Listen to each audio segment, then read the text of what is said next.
There are many ways to travel through a war zone. You could go by foot, bicycle, motorcycle, or even try to sneak in by hiding in a civilian vehicle. But one of the most exciting and terrifying ways to move through a hellish landscape is by riding in the back of an armored personnel carrier. And if you're lucky enough to survive the journey, you just might make it to the other side with a few bumps, bruises, and some really bad memories. From the air, it's easy to spot these well-protected vehicles with their thick armor plating and mounted weaponry. But from the ground, especially when they're moving at high speed, it can be hard to tell who's friend and who's foe. That's why some APCs, like the International used by the US Army, are equipped with pre-programmed smoke grenades that can be remotely detonated by the driver. If the vehicle is approached by enemy forces, these aren't your run-of-the-mill party favors. Each one contains around 12 pounds of explosive material that creates a thick white cloud for smoke screens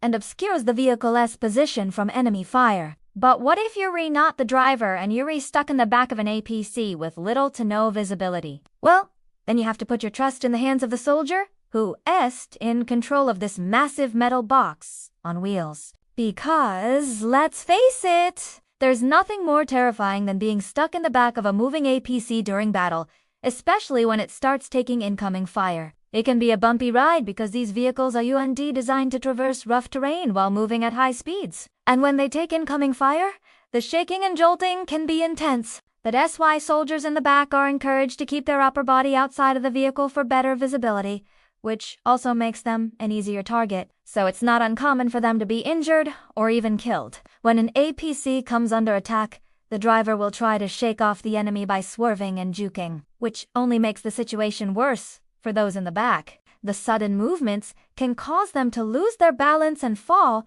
leading to serious injuries. Now, we have even talked about the psychological toll of being trapped in the back of an APC during battle. The deafening roar of gunfire, the acrid smell of cordite, and the constant fear of death can be overwhelming. It's no wonder that many soldiers suffer from PTSD after experiencing such traumatic events. But despite all the danger, soldiers still have to get from point A to point B, no matter how hostile the environment is. Because, as they say, the only thing that beats being in the back of an APC during battle is not being in the back of an APC during battle.